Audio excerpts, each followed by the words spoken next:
Mee warri gammaddan harka keessan walitti buusaa bareechaati Waaqayyoon galateeffadhaa. Nama simbukkee kana harka isaa qabaatii, harka isaanii, harka ishee qabaatii, baga har'a geessee, baga jiraattee, baga dabartee, baga namarraa taate jiraachuma nama simbukkee kanaaf Waaqayyotti gammadaa fi isaafis gammadaa. Mee walii gammadaa. Maan duune demoo maan jiraatte? Maa duu diddede? Mee sagalee guddaan bagan jiraadheedha. Asin jiraachiseef Waaqayyoof galata keessan fidaafi. Sababiin isaa nagaan qubee isaatti xiqqaadha malee hojiin isaa baay'ee guddaadha.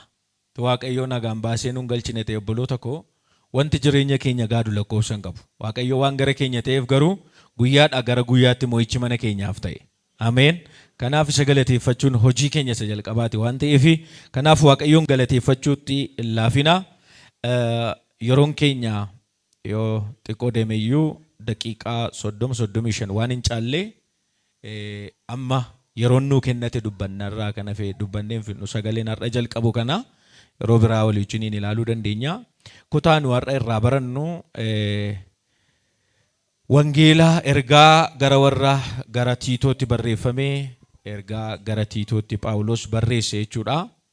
Boqonnaa 2 lakkoofsa 11 hanga 18 hundumti keessan matsaafa irraa warri qabdan matsaafa keessan baafadhaa, moobaayilii irraas kan qabdan baafadhaati wal duukaa dubbifannaa jechuudha. Lakkoofsa 11 hanga 18 dubbifnaa. Har'a garuu lakkoofsa 13 irrattu isa jirutu walii wajjin baranna jechuudha. Waaqayyoo ayyaana isaa isa nama hundumaaf fayyina kennu mul'iseera. Ayyaanni Waaqayyoo kunis ni Waaqayyoon malee jiraachuu, kajeellaa biyya lafaa isa hamaas gannee bara kana keessa of qabuutti qajeelinatti namoota Waaqayyoo taanee akka nu jiraannuuf gorsee gara gaariitti nu deebisa. Achumaanis abdii keenya isa eebbifamaa fi ulfina isa deebi'ee mul'atu sanaa in eegganna.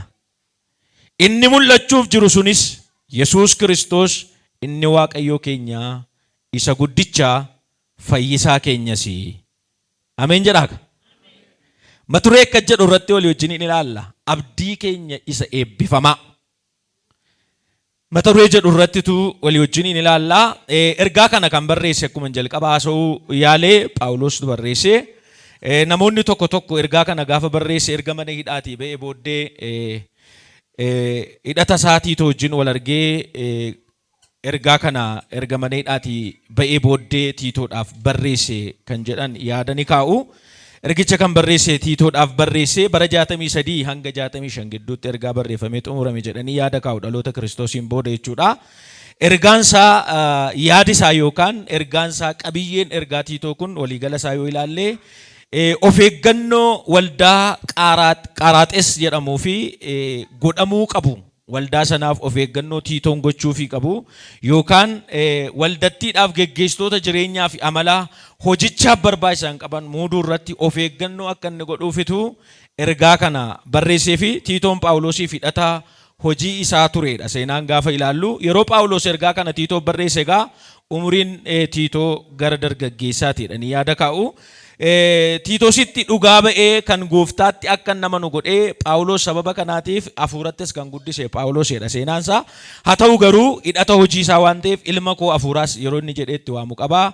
Yeroo itti hidhata hojii kootii jedhee Tiitoo kana itti waamus qabaa. Tiitoo boqonnaa 1 lakkoofsa 4 irratti akkasuma Qorontoo isa duraa boqonnaa 8 lakkoofsa 23 yoo dubbifattan walitti dhufeenya Phaawulosiif Tiitoo dubbatu jechuudha. Isa kana dubbisuun nan gaafatu seensa kooti. Galaatiyaa 2:1 hanga 2 yoo dubbifattan seenaa sana haasaa.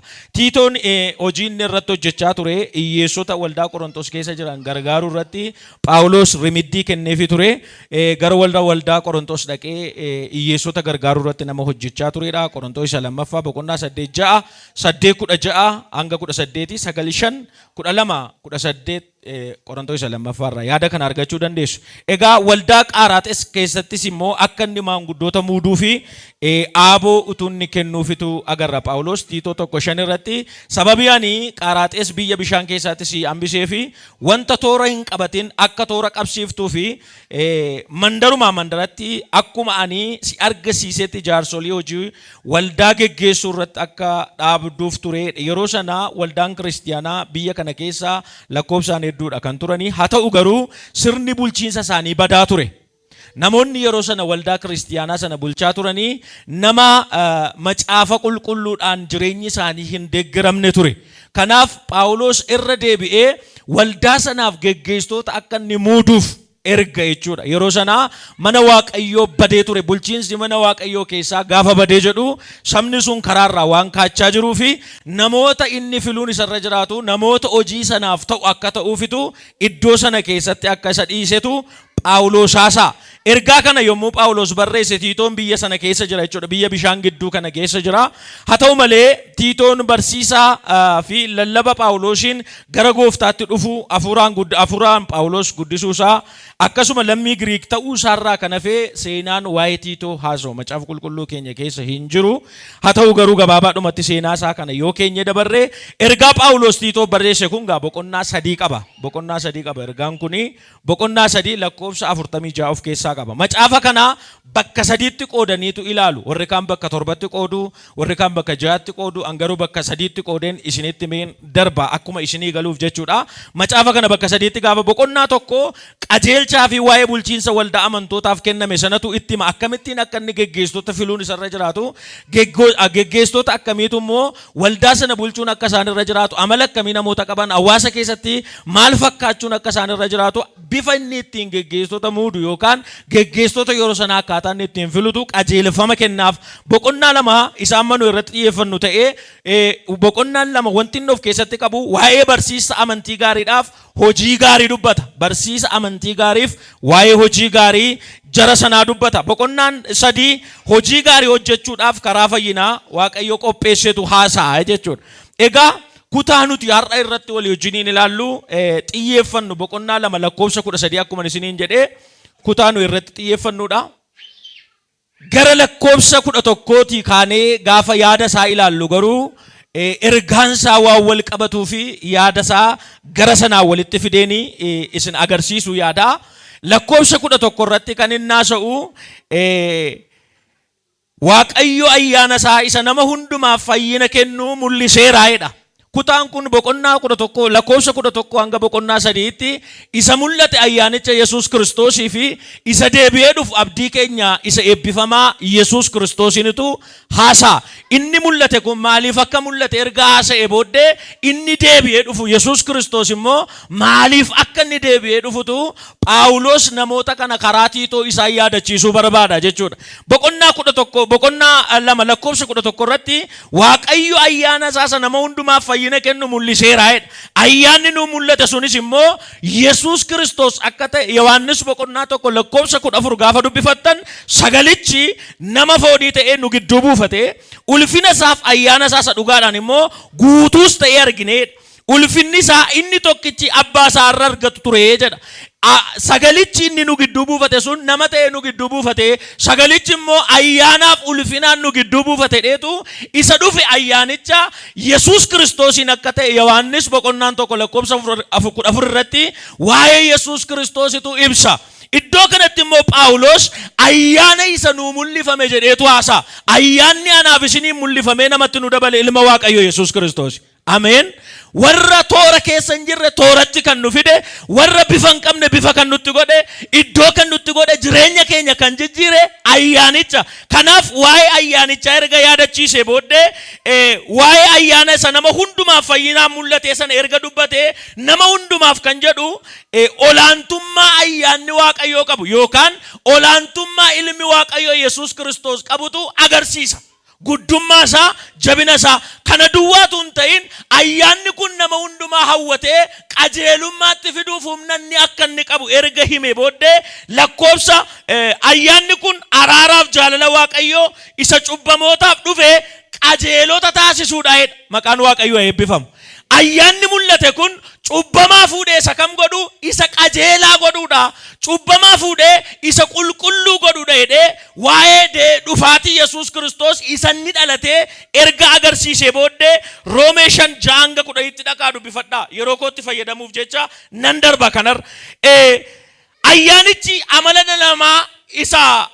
dhala namaa utuu hin amanin dura qabaachaa turre akka irraa adda nu baasullee haasa namni utuu lammaffaan dhalatiin dura utuu Yesuus Kiristoositti amanin dura amala ittiin dhalate isa kan addaam qaba amala addaam sanatti kan adda nu baasee isa nuu mul'ate ayyaanicha yoorrisinii galee ameen jedha amala addaamitti kan adda nu baas hannatti ejjatti sobatti machiitti kananaaf isin adda baasee isa nuu mul'ate ayyaanicha Phaawulos isa isaanii mul'ate ayyaanni kun gatii akka inni isaanii qabu erga isaan yaadachiise booddee Tiitoo 3:5 irratti Waaqayyo hojii nuyi qajeelummaan hojjenne utuun ta'in akka araara isaatti dhiqannaa lammaffaa dhalachuun haaressuu hafuura qulqulluutiin maal nu godheedha nu fayyiseedha gatii ayyaanni mul'ate sun qabu ergatti agarsiise booddeetu waa'ee abdii sanaatti haasaa lakkoofsi 12 immoo akka jedha ani waaqayyo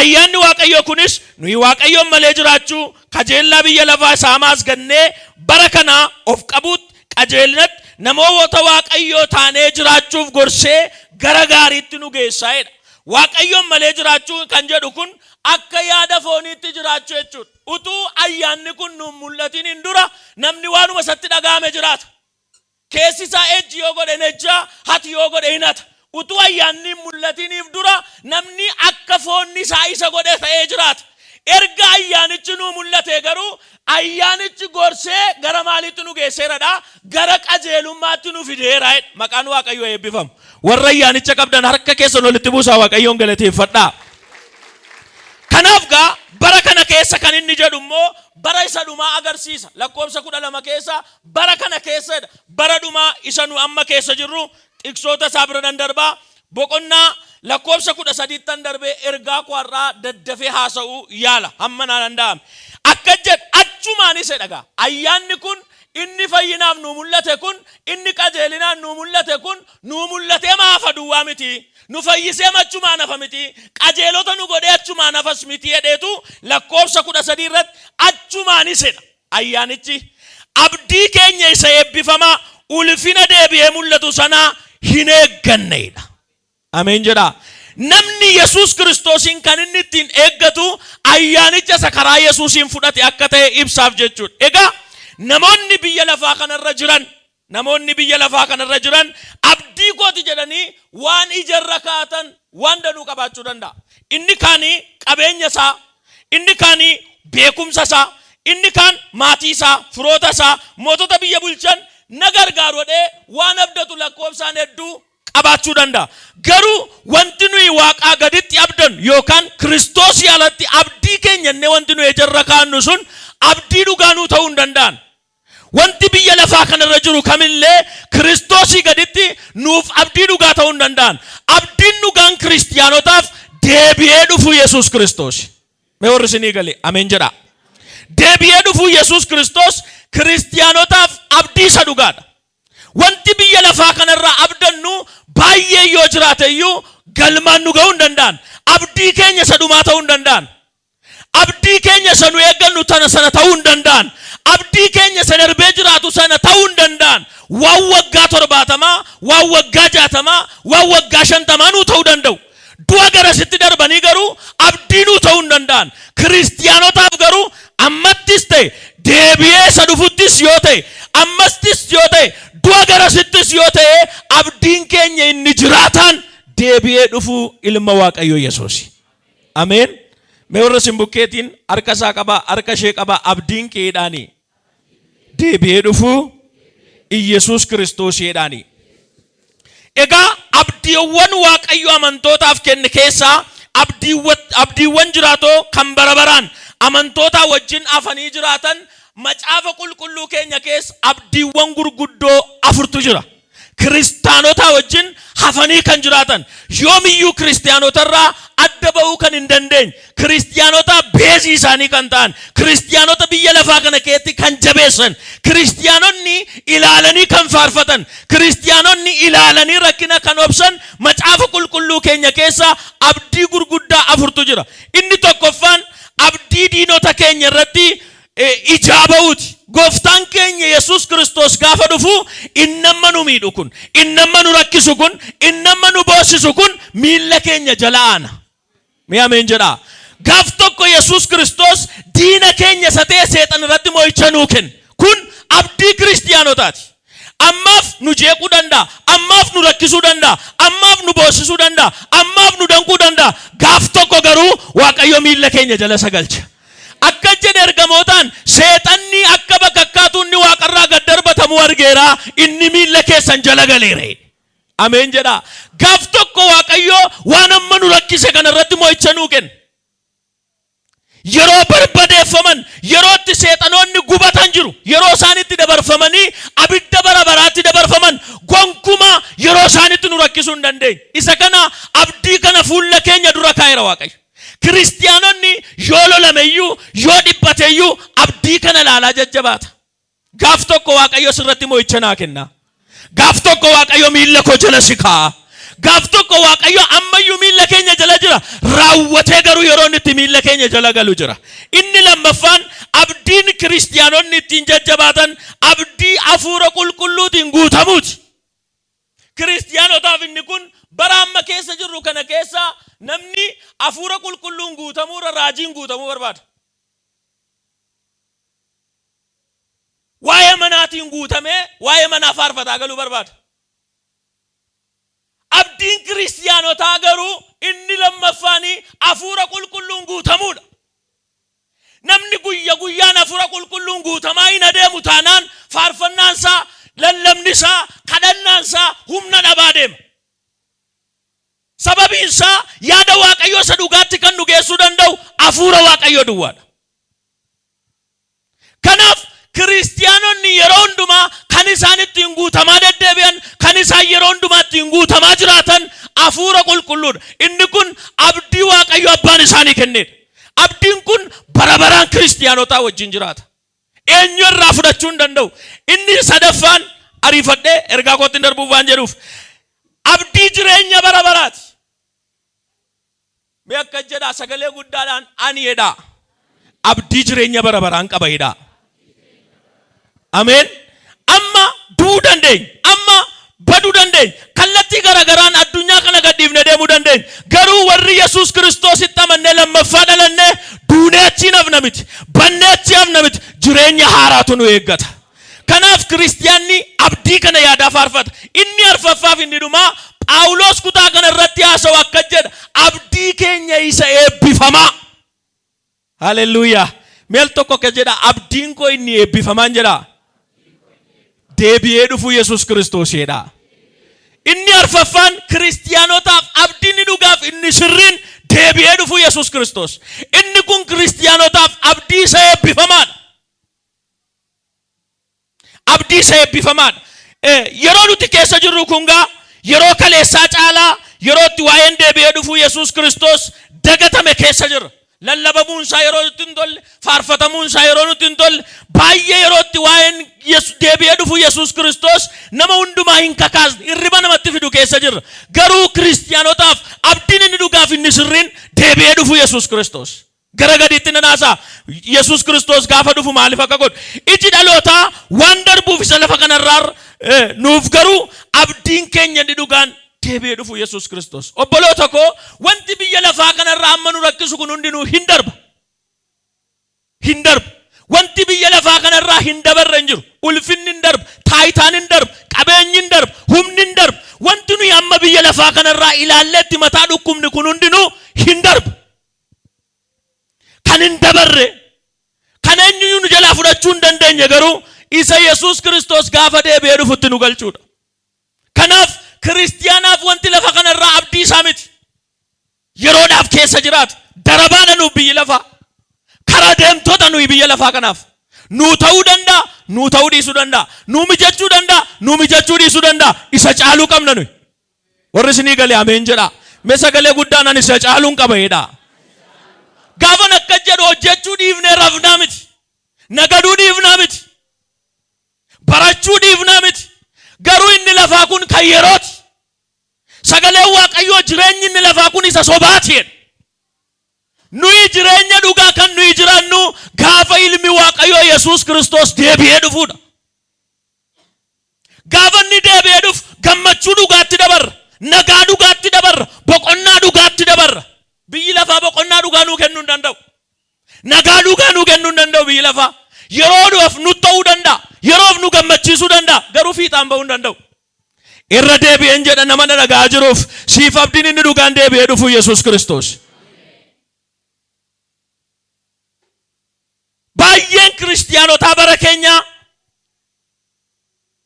kan isa gammachiisu yoo lallabame, yoo faarfatame, yoo raajame, kan isatti tolu, kan isatti ta'u, wanti lafa kanarra jiru yoo dubbatame abdii lafa kanaati. Amma garuu waan isinitti hima, isa eenyu isin jalaan fudhanne abdiin keessan inni eebbifamaa Yesuus deebi'ee hin dhufu. Kan nu gammachiisuu danda'u isa ta'utu irra jiraata. Gaafa waa'ee Yesuus Kiristoos lallabamu nun gammachiisu taanaan, halleluuyaa nun jechisiisu taanaan of ilaaluun baay'ee murteessaadha. Jireenya keenya ilaaluun baay'ee murteessaadha. Sababiin isaa abdii keenyatu isa waanta ta'eef. Kiristoos kiristiyaanotaaf garuu gammachuuf boqonnaan eebbi ulfinni deebi'ee dhufu Yesuus Kiristoosiin caalu hin jiru. Nagaa isaanii guutuutu isa keessa jira waan ta'eef, eebba isaanii guutuutu isa keessa jira waan ta'eef, fayyina isaanii guutuutu isa keessa jira waan ta'eef, ganamaa galgala waa'ee isaa yaaduu danda'u isaa irra jiraata. Waa'ee abdii keenya isa deebi'ee dhufuu sana yaannu yoo ta'e, jireenyi kiristiyaanummaa keenyaa rakkina godhataa deema obboloota ko. Waaqeffannaan keenya rakkina godhataa deema. Faarfannaan keenya rakkina godhataa deema. Phaawulos kanaafitu ayyaanichumaan deebi'ee dhufu Yesuus Kiristoos eegganna. Ayyaanni nuu kenname ittiin nagaduu qofaan miti. Ayyaanni nuu kenname ittiin barachuu qofaan miti. Ayyaanni nuu kenname sun ittiin deebi'ee dhufu Yesuus Kiristoos akka nu eeggannuuf. Kanaaf abdiin kiristiyaanotaa inni eebbifamaan deebi'ee dhufu Yesuus Kiristoos. Sababiin isaa kiristiyaanonni abdii dhugaaf amanamaa kan abdii dhugaaf inni amanamaan deebi'ee dhufu Yesuus Kiristoos keessa waan jiruuf, abdii kana arguuf argachuu kan danda'an warra amma dhumaatti jireenya qajeelaa jiraatan qofa. Abdii dhugaan inni ta'e Yesuus Kiristoos deebi'ee gaafa dhufu duumessaaf macca ergamoota danuudhaan deebi'ee akka dhufu sagalee Waaqayyoo naasaa. Akka kaleessaa hoolaa ta'een dhufu deebi'ee. Akka kaleessaa qobaasaan dhufu. Akka kaleessaa arrabsamaan dhufu. Akka kaleessaa dubartii irraa dhufe jedhamaan dhufu. Amma isa deebi'ee dhufu duumessa guddaan golgamee sii dhufa abdiin kee. Ameen. Ulfina guddaadhaan sii dhufa abdiin kee.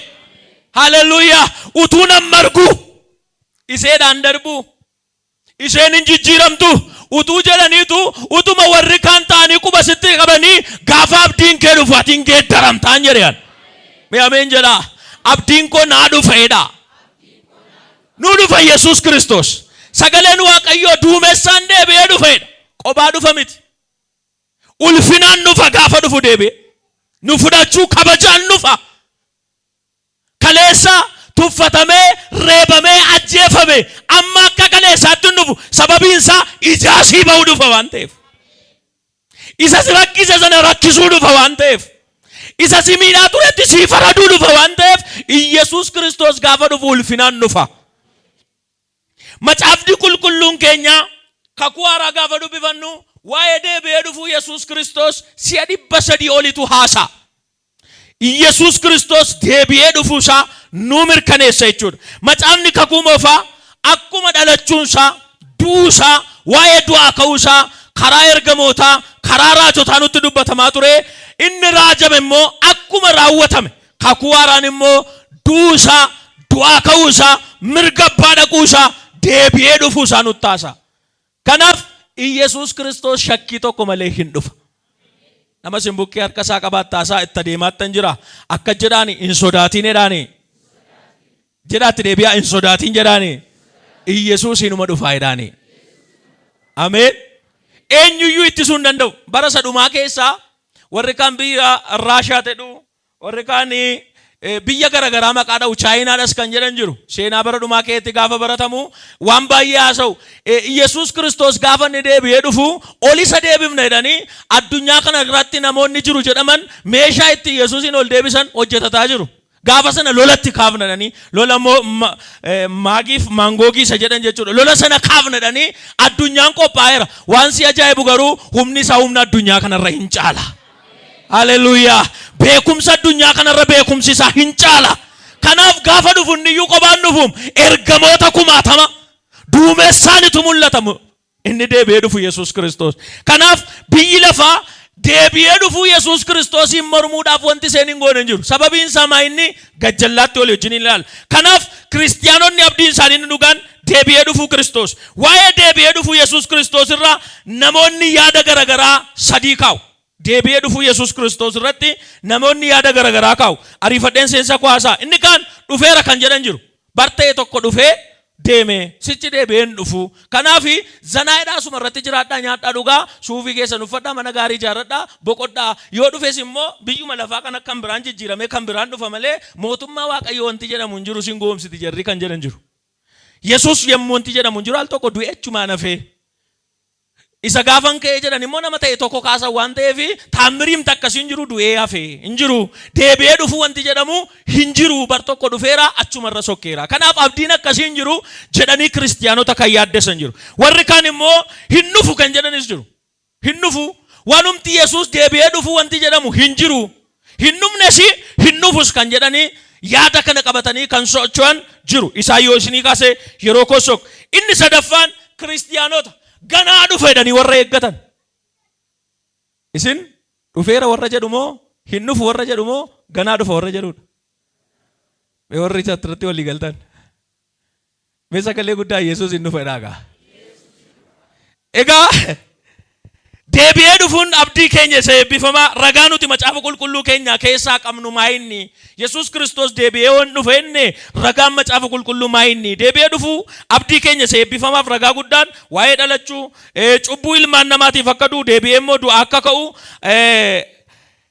gara abbaasaa akka taa'u mirga abbaasaa akka taa'u raajiin dubbatame raawwachuun isaa deebi'ee dhufuuf ragaa isa guddaadha. Raajota kakuu moofaatiin Daani'eel faan dubbatameera deebi'ee dhufu Yesuus Kiristoos Daani'eel fagootti argee dhalachuu isaa bira darbee deebi'ee dhufuu isaa argee raajeera. Daani'eel boqonnaa 7 lakkoofsa 13 yoo dubbifattan kunoo ilma namaa kan fakkaatu duumessa waaqaatiin utuu dhufu duumessoota waaqaatiin dhufuu isaa halkan mul'ataan nan argeedha. Kunoo ilma namaa kan fakkaatu duumessoota waaqaatiin utuu inni dhufu utuu rafu halkan mul'ata keessa nan argeedha. Waa'ee deebi'ee dhufu Yesuus Kiristoos Daani'eel dubbateera. Yesuus Kiristoos ofuudhuma isaatii deebi'ee akka dhufu Yohaannis boqonnaa 14 lakkoofsa 3 irratti dubbateera. Maatiyos 24 lakkoofsa 30 irratti dubbateera. Isaan kana hin dubbisu. Waa'ee deebi'ee dhufu Yesuus Kiristoos ergamoonni waaqarraa dubbataniiru. Hojii ergamootaa boqonnaa 1-9 dubbii kana dubbatee utuma isaan ilaalanii gara waaqaatti ol fudhatame duumessi isa simate iji isaanii duraas hin dhokse utuma isaan karaa inni ol ba'e sanatti ija hin buqqifatin kunoo namoonni uffata adii uffatan lama isa bukkee dhaabbatanii isin namoota Galiilaa maaliif dhaabbattanii waaqa keessaa ilaalaa jirtu? Yesuus iddisin biraa gara waaqaatti ol fudhatame kunoo akkuma amma itti gara waaqaa dhaquu isaa argitan kanatti immoo deebi'ee hin dhufa isaaniin jedhe. Mee ameen jedhaa. Ergamoonni waaqarraa deebi'ee akka inni dhufu haasa'aniiru. Waa'ee deebi'ee dhufu abdii keenya isa eebbifamaa kana bartoonni gooftaa keenya Yesuus Kiristoos illee dubbataniiru. Yohaannis mul'ata isaa boqonnaa 1 lakkoofsa 7 irratti haasa'eera. Phexros boqonnaa 1 lakkoofsa 13 irratti Phexros duraa Phexros haasa'eera. Ergamaan Phaawulosis waa'ee deebi'ee dhufu Yesuus Kiristoos kutaa macaafa barreessee iddoo garagaraa keessatti haasa'eera. Filiphisius 3:20 irraa dubbifachuu dandeessu. Tasalonqeessa duraa 4:5-16 irraa dubbifachuu dandeessu. Tasalonqeessa lammaffaa 1:6-10tti dubbifachuu dandeessu jechuudha. Egaa abdiin keenya inni eebbifamaan kun maaliif deebi'ee dhufa? Isa haasofnaam. Abdiin keenya inni eebbifamaan kuni maaliiftu deebi'ee dhufa? Al tokko deemeera lammaffa deebi'uun maaliif isa barbaachise? Maaliif gara keenya dhufuun isa barbaachise? Lammaffaa gara biyya lafaatti deebi'uun maaliif isa barbaachise? Inni tokkoffaa waan hundumaatti xumura gochuu dhufa. Mee warri isinii galee ameen jedhaa. Iyesuus gaafa dhufuudhaan nama isin bukkee jiruun waan hundumaatti jedhaa xumura sii gochuudhaaf deebi'ee sii dhufaa jedhaani. Mee warri kanatti gammadan harka keessa walitti buusaa Waaqayyotti galateeffadhaa. Egaa addunyaa nuyi amma keessa jiraannu kana keessatti kan nama hundumaa rakkisee waa xumuratti gochuu dadhabuudha. Hamma har'aatti hundumti keessan ni kaan umuriin isaa 70 80 yoo dhossuudhaa baattaniif 90 baay'een kan inni jiraate jechuudha. Hamma har'aatti garuu waan itti xumura gootan tokko hin qabdan. Yeroo kana finneettanii kanatu dhufa. Gaafa kana finneedhanii kanatu dhufa.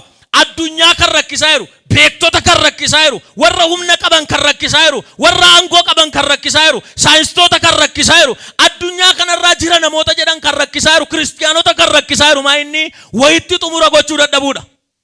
Jireenyi biyya lafaa nuyi amma keessa jiraannu kun hamma Yesuus Kiristoos deebi'ee dhufutti xumura argachuu hin danda'u. Banaadha. Har'a tokkotti boossee gaafa tokkotti kofaltu borimmoo tokkotti boossa. Har'a tokkotti gadditee gaafatti gammaddu borimmoo tokkotti gaddita. Sababiin isaa biyyi lafaa kun xumura hin qabu waan ta'eef. Hamma Yesuus Kiristoos deebi'ee dhufutti halkanni isaan xumuramu, guyyaan isaan xumuramu, rakkinni isaan xumuramu, boo'ichi isaan xumuramu. Gaafa Yesuus Kiristoos dhufu garuu dhimma kee xumura siif argata. Mee ameen jedhaa. Mee sinumta ofuma keessaniin akka jedhaa gaafa Yesuus naa dhufu jedhaa. Dhimma kootu jedhaa. Xumura argata jedhaa. Inni beekumsa isaatiin, inni qabeenya qabuun, inni aangoo qabus aangoo isaatiin, inni humna qaba jedhus humna qabuun hamma har'aatti waan biyya lafa kana keessa jirutti xumura gochuu hin dandeenye. Ofii isaa fixee isa kaan immoo fixaa jira addunyaa kun. Utuu nan xumuradhu xumuramaa jira baay'een isaa. Baay'een keenya amma qo'aa kanan xumuraa ittuma jennu xumuramna. Sagalee Waaqayyoo saganan ka abdiin keenya inni eebbifamaan gaafa deebi'ee nu dhufu beekumsi keenya, qabeenyi keenya, aangoon keenya, humni keenya kan xumuratti gochuu dadhabee sanatti xumuratti nu godha. Waan namni dabootti nu yaa'ee nu xumuruu dide al tokko amma akka jenna gaafa namaa kadhatamu anis tuman kutaa kana qayyabadhuun taa'ee yaade Waaqayyoo lammaffa hin boossu siin jedhaa jedhamee ergaa dubbatamu nan nagaa isinis hin nageessu. Namichi deebi'ee hin boo'u. Aitan ergicha sobaaree hin boo'u namichi. Yeroo sana Waaqayyo maal jechuu barbaade mata duree ammatitti boossaa jirtu kana sirraa cufeeraadha. Inni kan biraan immoo ganaadha faayilli isaa. Maleessaa boo'ichi hin jiruu miti. Hin boossa malee dibbiin godhan himaan hin boo'uun hin boonya malee sirriitti boonyaaf. Wanta kan biraatu immoo nu boossisa dhufe. Faayila sana garuu Waaqayyo maal godheera? Cufeeraadha bakka isa sana cufeera. Kutaa kan biraatti si dabarseeraadha. Jaallannu jibbinusi rakkinni keenya ammoo nu guddina keenyaa ga'a. Rakkinni keenya hamma guddina keenyaa ga'a. Birrii 1,000 qabdu taanaan rakkinni keessan isa ammoo birrii 1,000ti. Biyya lafaa kana keeyaa addunyaa barbaaddanirra yoo dhattan lafti rakkinni hin jirre hin jiru. Garuu isa rakkina moo'ee jiru Yesuus hin qabne. Ameen jedhaa. Gooftaan keenya Yesuus Kiristoos hin rakkattanii hin jennu. Biyya lafaatti maal qabdu? Rakkina qabdu jedhe. Ani garuu biyya lafaa maal godheera? Moo'eera jedhe. Isa moo'ee qabnaaf moo'aa deemna nuyi. Isa darbee qabnaaf darbaa deemna malee lolli hin jiru miti. Deebi'ee akkati hin rakkanne godhaa. Waaqayyo ba'aa kana sirraa kaaseeraan ba'aan kan biraan hin jiru miti. Wallaansoon kan biraan hin jiru miti. Isa tamma keessa jirtu kana keetti si gargaareeraadha. Maleetti dabarree boonya yeroo tokko rakkinni keenya inni guddaan isa kana. Lafti nu itti Waaqayyo wajjin wallaansoo qabnu isa kana. Israa'eloota kan rakkises isa kana. Waaqayyo garbummaadhaan isin baaseera jedhe. Garbummaa sana xumure malee rakkinni Israa'elootaa ganaadha. Galaanni ganaadha. Inni meeraa fi biraadha. Boqonnaa biraadha inni. Israa'elooti garuu boqonnaa isin baaseera Waaqayyo isin fureera gaafa jedhan maaliif galaanni dura keenya dhaabataadhan? Maaliif beelofnaa jedhan? Waaqayyo isin hin gargaara nuun jedhee nutti dubbateera. Maaf kun taa'edhan ta'uutu irra jiraata karaarra jiru waan ta'eef. Kan rakkise Israa'eloota kanaaf. Kanaaf obboloota koo wanti xumura jireenyi keenya wantoonni biyya lafaa keessa jirru kun xumura kan hin argachuu danda'u gaafa Yesuus Kiristoos deebi'ee dhufuudha. Waan ammaatti xumura dhabe sanatti xumura kan itti nuu gochuu danda'u Yesuus Kiristoos duwwaadha.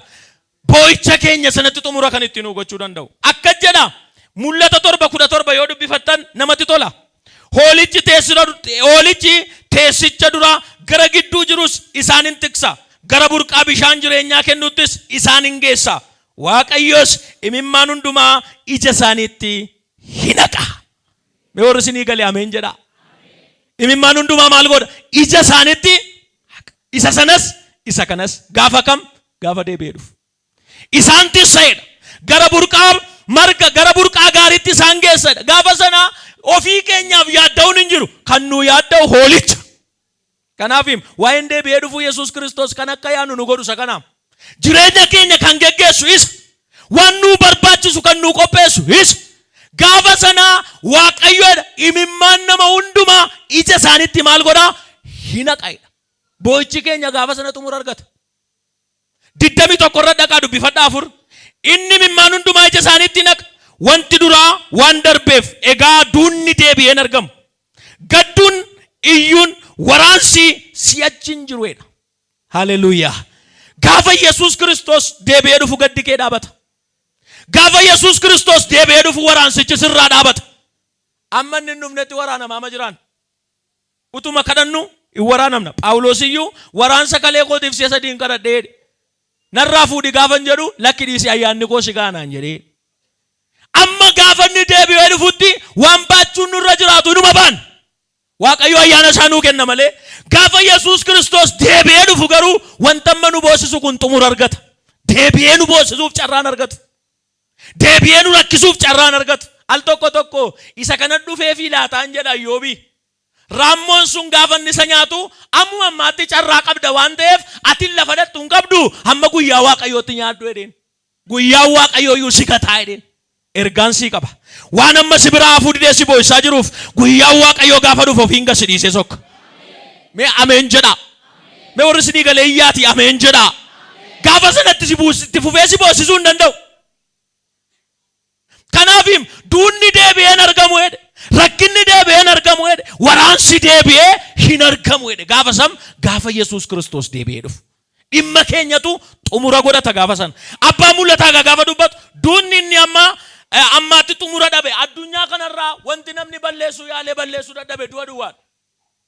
Kanaaf abbaan lataa noorii jedheen utuu du'een badiin inni iyyuu noorii situ wal qixxeessaa jedheen. Ati sirriidha jedheen. Waaqayyoon garuu hin ta'u ati buburreedha hojiin kee ari'e. Biyya lafaa kanarratti ammaatti xumura kan dhabe du'a. Gaafa sana garuu xumura argata. Ameen. Isa ajjeesa iyyuu hin tufa gaafa sana. Adabatti kenna jechuudha. Kanaaf biyya lafaa ishee amma nu boossaa jirtu kanatti gaafa Yesuus Kiristoos dhufu xumura argata. Warra qajeelotaaf samii haaraaf lafa haaraatu jira Phexros immoo. Gaafa Yesuus Kiristoos deebi'ee dhufu addunyaa haaraa keessa jiraannedha. Biyya haaraa keessa jiraan waaqa haaraaf samii haaraatu nu uumamedha. Guyyaa gooftaa immoo akka attuun nufutti nu fedhee guyyaa sanatti bantiiwwan waaqaa sagalee didichuu isaaniin hin dhinimuudha. Wanti amma jiru kun hin jiru. Wanti amma nuyi gaariidha dinqiidhannee ilaallu kun gaafa Yesuus Kiristoos dhufu hin baduudha. Har'a Waaqayyo waan ati waan badurraa ija kee akka ati kaastu barbaada. Isaa bara baraan jiraatu Yesuus irra ija keenya akka keenyu barbaada Waaqayyo. Kanaaf mul'ata 21 lakkoofsa 1 irraa gaafa dubbifattan kana booddee ani bantii waaqa haaraa lafa haaraa nan argee bantii waaqaa inni duraa lafti inni duraas darbaniiru galaannis deebi'ee hin argamuudha. Gaafa sana nuyi warri qajeelonni waaqa haaraaf samii haaraan nu eegaa'edha. Bantii waaqaa lafa kanaaf biyya lafaa xumurtee akka isheen baddu rakkinni keenya xumuramee akka badu sagaleen Waaqayyoo ginaasa. Isaayyaa 51:16 dubbifachuu dandeessu. Isa lammaffaa seen asuma irratti dhaaba. Gaafa Yesuus Kiristoos dhufu nuuf maaltu ta'a? Abdiin keenya inni eebbifamaan sun gaafa dhufu inni lammaffaan abdii qajeelotaat fiixaan baasuuf deebi'ee dhufa. Maaliif deebi'ee dhufa Yesuus Kiristoos gaafa jennu abdii qajeelotaa abdii nuyi qabnu sanatu fiixaan nu baasuuf deebi'ee dhufa. Ibroota 9:28 akkasuma Kiristoos inni cubbuu namoota baay'eedhaa baachuudhaaf al tokko aarsaa ta'ee dhiifame si'a lammaffaa immoo waa'ee cubbuuf utuu hin ta'in waa'ee warra dhimmanii dhufuu isaa eeggatanii fayyisuudhaaf mul'achuuf jireedha. Ameen jedhaa. Abdii keenya fiixaan nu baasuu deebi'ee dhufa. Isa nuun jedhe sana nu raawwachuu. Isa mana keenyaaf dubbate sana nu raawwachuu. Isa lubbuu keenyaaf haasa'e sana nu raawwachuudhaaf deebi'ee dhufa. hammanni deebi'een dhumnetti fayyinni keenya xumura argachuu hin danda'u. Kanaaf kan deebi'ee dhufu isa barbaachise abdii kiristiyaanotaa fiixaan baasuuf deebi'ee dhufa. Abdii diinoo irratti mootummaa moo'icha argachuu, abdii mootummaa bara baraa, abdii hafuura qulqulluu nuu galame sana raawwachuudhaaf deebi'ee Yesuus Kiristoos gara keenya dhufa. Inni sadaffaan qulqulloota gara iddoo isaaniif qophaa'etti fudhachuudhaaf deebi'ee dhufa Yesuus Kiristoos. Iddoo siin mijanne kana keessa, haala siin mijanne kana keessa, jireenya siin mijanne kana keessa gara jireenya mijataatti si fudhachuu dhufa Yesuus. Kanaaf deebi'ee dhufuu Yesuus Kiristoos abdii keenya isa eebbifamaa dhedheeyaasaa Phaawulos. Yohannis duraa boqonnaa 14 lakkoofsa 1 hanga 3tti gooftaan keenya Yesuus Kiristoos afaan isaatiin dubbateera. Yesuus itti fufee bartoota isaatiin garaan keessan hin raafamin, anatti isa amanaa, abbaa kootti isa amanaa. Mana abbaa koo keessa iddoo baay'eetu jira, iddoo jireenyaa baay'eetu jira. Utuun jiru ta'ee isinittan himan ture, iddoo jiru sana isiniif qopheessuudhaaf amma nan deema. Lakkoofsa 3 yommuu dhaqee iddoo sana isiniif qopheessu, iddoodhuma ni jiru sana isinis akka jiraattaniif deebi'ee dhufeetan gara kootti isin fudhadha. Mee sagalee guddaadhaan ani iddoo qabeedha. Warri itti amantan jedhaasin ani iddoo qabeedha. Nama tokko galee fiennaan nagaa dabalaatii ani iddoo qabeedha. Yesuus Kiristoos jireenya si rakkisaa jiru kana keessa, haala si boossaa jiru kana keessa gaaf tokko dhufee si fudhata. Ameen. Boo'ichi kee kun hin dhaabata gaaf tokko. Wallaansoo namatti seexanaan qabaa jirtu kun hin dhaabata gaaf tokko. Iddoo sii qophaa'ee jiru. Biyya lafaa kana keessa namni ulaagaan nama teessuu danda'a. Ulaagaan nama waamuu danda'a. Ulaagaan iddoo namaa qabuu danda'a. Gooftaan garuu akka jedhe iddoo sii ta'u sii qopheessaan jira siin jedhe. Ameen. Iddoo qabna nuyi achi. Kanaaf iddoo qabnu kana yaadachaa jajjabaachuu danda'u nurra jiraata. Kiristiyaanni abdiin qabu taanaan du'aa obboloota koo namni abdii jiraata. Abdii keenya saborii irraan kaannu taanaan jireenyi keenya du'aa deema, afurri keenya du'aa deema. Kanaaf gooftaa Yesuus Kiristoos deebi'een dhufe. Deebi'een dhufu kun immoo gara abdii keenya isa bara baraatti nu fudhata. Yohannis 14:8 gaafa dubbifattan ani qobaatti isin hin dhiisu gara keessan nan dhufa. Qobaatti nu dhiisu Yesuus. Namni qobaatti nu dhiisuu danda'a. Nama biraa iddoo dhabuu dandeenya. Fira biraa iddoo dhabuu dandeenya. Garuu inni waadaa nuu galee ilmi Waaqayyoo deebi'ee dhufa. Gara iddoo nuu qophaa'e sanaatti nu fudhachuu. Isa arfaffaaf isa dhumaa haasa'in dhaaba. Maaliif deebi'ee dhufa Yesuus Kiristoos gaafa jennu nama hundumaaf gatii hojii isaa kennuuf deebi'ee dhufa. Nama hundumaadhaaf. Salallabaa jiruufis salallabaa hin jirreefis, sabarsiisaa jiru sabarsiisaa hin jirreefis, sawaaqeffachaa jiru sawaaqeffachaa hin jirreefis, saqajeelinatti jiraachaa jiru saqajeelinatti jiraachaa hin jirreef nama hundumaadhaaf gatii isaa kennuuf deebi'ee dhufa Yesuus. Wanti nu facaasaa jirru kun bor akka biqilu beekuu danda'u nurra jiraata. Kanaaf inni macaafi qulqulluun eeggachaa ejjedhaan inni nuun jedhu. Jireenya amma jirru kun bor gatii qaba obboloota koo. Gatii ulfinaa nuu fidee dhufuu danda'a, gatii salphinaa nuu fidee dhufuu danda'a. Jireenya nuu fidee dhufuu danda'a, badiisa nuu fidee dhufuu danda'a. Garuu sagaleen Waaqayyoo gatiin nama hundumaa harka isaa keessa jira. Yesuus Kiristoos kan inni deebi'ee dhufuuf hojii nu hojjenneef gatii nuu kennuuf deebi'ee dhufa Yesuus Kiristoos. Tarii dadhabaa jirta, dadhabinni kee gatii waan hin qabne sitti fakkaachuu danda'a. Faarfachaa jirta, faarfannaan kee gatii waan hin qabne sitti fakkaachuu danda'a. Gowwaa fakkaattee waan biyyi lafaa godhu gochuu dhiiftee Kiristoos duukaa deemaa jiraachuu dandeessa. Inni kun gowwummaa sitti fakkaachuu danda'a. Ergaan sii qaba. Waaqayyo gatii kee sii fidee dhufa. Phaawulos kanaaf akka jedhe haasaa nuyi guyyaa deebi'een dhufuu gooftaa Yesuus Kiristoositti isin nuuf gonfoo keenya ulfina keenya. Isin nuuf gatii keenya. Gatii nuu kennamuudha isin gaafa Yesuus Kiristoos deebi'ee dhufe. Kanaaf obboloota koo jireenya jiraannu eeggachaa jiraachuu danda'u nurra jiraata. Macaafa qulqulluu keenya keessa Maatiyos 16:27 dubbisa. Ilmi namaa ulfina abbaa isaatiin ergamoota isaa wajjin dhufuuf jira. Yommus adduma addaan akka hojii isaatiitti gatii namaaf hin kennaidha. Adduma addaan akka hojii isaatiitti. Maal hojjechaa jira laata nuyi? Iddoo Waaqayyo nu kaa'etti maal hojjechaa jira? Umurii Waaqayyo nu kenne keessatti maal hojjechaa jira? Jireenya Waaqayyo nu kenne keessatti maal hojjechaa jira? Fayyaa Waaqayyo nu kenne keessatti maal hojjechaa jira nuyi? Waan bor fuula Waaqayyo duratti nu saalfachiisu moo waan fuula Waaqayyo duratti bor ulfina nu argachiisu hojjechaa jira obboloota koo? Yeroo itti namni hundumtu waanumatti dhaabeef, waanumatti dadhabeef gatii isaa itti fudhatudha yerichi gaafa Yesuus dhufu. Waanumatti dadhabaa jirtuuf, waanuma gatiitti kaffalaa jirtuuf guyyaa Yesuus Kiristoos deebi'ee dhufu gatiitti fudhatta. Humni simbu hin jabaadhu. Yesuus gatii keessii fidee dhufaa jira. Mee harka isaanii qabaa nama simbukkee jiru qabaati jabaadhu gatii keessii fidee dhufaa jira Yesuus jedhaanii. Tarii hojiin ati hojjettu nama duratti gatii dhabuu danda'a. Saba duratti gatii dhabuu danda'a. Fira kee biratti gatii dhabuu danda'a. Hiika dhabuu danda'a. Waan tokkoon sitti magaruu ati jabaadhu. Gatiin kee jira harka Waaqayyo. Gatii keenya nuuf fidee dhufaa jira. Kanaaf lafa jirru kanatti wanti nu hojjechaa jirru bor akka gatii qabu beeknee hojjechaa jira moo dhibaa jirra bolo tokko inni faarfatu faarfachaa jira moo dhibaa jira. Inni kadhatu kadhachaa jira moo dhibaa jira. Inni geggeessu geggeessaa jira moo dhibaa jira. Inni qajeelummaatti jiraatu qajeelummaatti itti fufaa jira moo dhibaa jira. Ergaasaa erga abbaan mul'ataa ergaasaa erga balleessee booddee akka jedhe inni jallina hojjetu jallinuma isaatti fufu. Inni qajeeluma hojjetu qajeeluma isaatti fufu. Guyyaa deebi'ee dhufu Yesuus Kiristoositti nama hundumaaf gatii isaan kenna inni. Maal eeggachaa jirra nuyi? Yaaddanii beektu maal eeggachaa jirtu Waaqayyoon biraa? Namni waan minaanuma facaasee eega. Boqqolloo facaasanii xaafiin eegan boqqolloodhuma eegu. Xaafii facaasaniis boqqolloon eegan. Maal facaasaa jirra? Maal hojjechaa jirra? Waaqayyo akkuma hojjennetti nuu kenna waan ta'eef. Of ilaallee beeknaa. Gatii nuyi Waaqayyoon biraa eeggannu maayini namni waanuma kaayee waan ol kaayee gaffuudha waan ta'eef maal eeggachaa jirra naaf isin gaafa deebi'ee dhufu Yesuus gatii nama hundumaa harkatti qabatee dhufa. Kanaaf jireenya keenya ilaalaa deddeebi'uun baay'ee gaariidha. Kanaaf inni Phaawulos haa jedhu hojii inni nuti hojjechaa jirru gaafa gooftaan deebi'ee dhufu gatii akka inni nu gaafa argachiisu beekuu danda'u nurra jiraata.